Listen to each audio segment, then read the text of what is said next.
जय किसान मित्रों, चलिए शुरू करते हैं आज की वीडियो। किसान भाइयों, आज की वीडियो में हम चर्चा करेंगे आलू की फसल के बारे में। किसान भाइयों, आलू की खेती के बारे में आपको हम पूरी जानकारी देंगे। जब हमारी किसान भाइयों आलू की फसल 30 से लेकर 50 दिन की होती है, किसान भाइयों ध्यान रखिएगा, 30 से लेकर 50 दिन की जब हमारी आलू की फसल होती है तो उस समय पर जो है हमें कई महत्वपूर्ण कार्य जो होते हैं हमारी आलू की फसल में, जिनको करना बहुत ही ज़रूरी होता है किसान भाइयों, जिनके करने से हमारे आलू की फसल अधिक से अधिक और बम्पर से बम्पर उत्पादन देगी आपको। तो किसान भाइयों, आलू की फसल में इस बीच कई प्रकार के रोग आते हैं, तो उन रोगों से हम कैसे निपट सकते हैं, उनसे कैसे हमारी आलू की फसल का बचाव कर सकते हैं, और आलू की खेती में जो पानी सिंचाई करने से जड़ गलन की समस्या आती है किसान भाइयों, उससे हम कैसे निपट सकते हैं, कब जो है हमें आलू की फसल में किस तरह से सिंचाई करनी चाहिए, इस तरह से किसान भाइयों आपको हम पूरी जानकारी देंगे वीडियो में। तो वीडियो के साथ अंत तक बने रहिए, और अगर आप हमारे चैनल पर नए हो तो किसान भाइयों हमारे चैनल को सब्सक्राइब करना मत भूलिएगा, और वीडियो को लाइक और ज़्यादा से ज़्यादा हमारे किसान भाइयों के साथ शेयर करिएगा। तो चलिए किसान भाइयों, वीडियो में आगे बढ़ते हैं और आपको बताते हैं कि आलू की फसल की आपको जो है अच्छा उत्पादन लेने के लिए आपको आलू की फसल में क्या करना चाहिए। किसान भाइयों, आलू का जो मेन मुख्य कार्य होता है वो हमारी ज़मीन के अंदर होता है किसान भाइयों, क्योंकि जो जड़ होती हैं आलू की, उनमें ही जो है हमारे आलू की उत्पत्ति होती है किसान भाइयों। हमारा आलू उत्पन्न होता है उन्हीं जड़ों में। तो किसान भाइयों, जड़ों से जो हमारी ज़मीन के ऊपर रहता है वह उसका तना रहता है, उसका पौधा रहता है किसान भाइयों। और जब हम उस पौधे को सुरक्षित रहते हैं तो जो है उसके अंदर जो हमारे आलू उत्पन्न होते हैं वह भी बहुत ही बढ़िया स्वस्थ होते हैं और बड़े बड़े मोटे होते हैं किसान भाइयों। तो हमें जो है मुख्य तरह से आलू के ऊपरी भाग को जो है स्वस्थ रखना पड़ता है किसान भाइयों। उसको स्वस्थ रखेंगे तो हमारे आलू की जो पैदावार है वो भी स्वस्थ रहेगी हमारी ज़मीन के अंदर। तो किसान भाइयों, हमारे जो ऊपर का तना होता है उसको हम कैसे स्वस्थ रख सकते हैं, उसी के बारे में हम आपको जानकारी देंगे। तो किसान भाइयों, जब हमारी आलू की फसल जो है 40 दिन से ऊपर की हो जाती है, तब हमें किसान भाइयों जो है हमारी आलू की फसल हमको जो है फास्फोरस की पूर्ति कराना बहुत ही ज़रूरी रहता है किसान भाइयों, हमारे आलू की बम्पर उत्पादन के लिए। और किसान भाइयों, हमारे आलू की जो है जड़ों के ज़्यादा से ज़्यादा विकास के लिए, क्योंकि किसान भाइयों हमारे आलू में जितनी जड़ें नीचे बढ़ेंगी उतना ही ज़्यादा जो है आलू की उत्पत्ति होगी किसान भाइयों, उतना ही हमारा आलू निकलेगा। तो किसान भाइयों, इस समय पर हमें फास्फोरस की पूर्ति कराना ज़रूरी रहता है। तो और इस समय पर हम फास्फोरस की पूर्ति कौन से उर्वरक से करा सकते हैं, तो वो है किसान भाइयों 05234 NPK। NPK 05234 से ही हमें इस वक्त जो है फास्फोरस की कमी को दूर कर सकते हैं और हमारे आलू की बढ़िया पैदावार ले सकते हैं।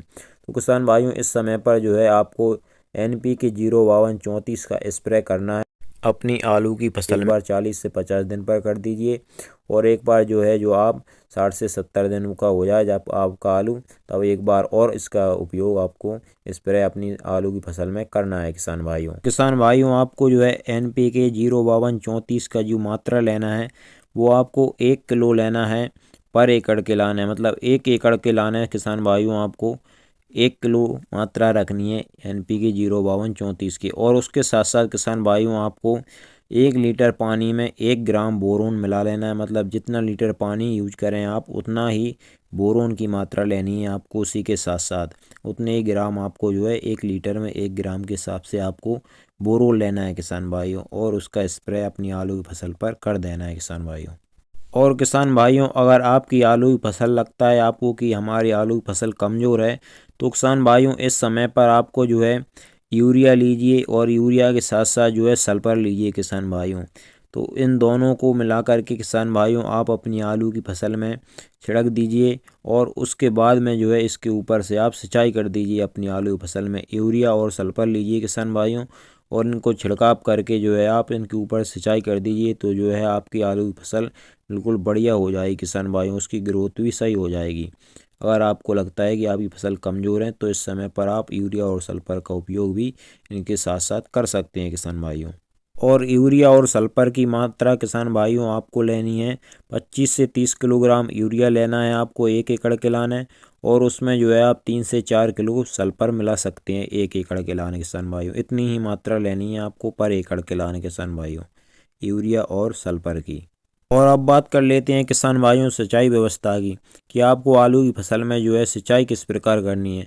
तो किसान भाइयों सिंचाई आपको इस प्रकार करनी है, अपनी आलू की फसल में पानी इस प्रकार देना है कि आप आलू की फसल में पानी दें तो आलू की फसल का जो तना रहता है किसान भाइयों उस तक जो है पानी नहीं पहुंचना चाहिए, आलू के तने से नीचे ही पानी रहना चाहिए, उसका तना पानी के संपर्क में नहीं आना चाहिए। इस प्रकार से जो है आप अपनी आलू की फसल में सिंचाई करिएगा किसान भाइयों।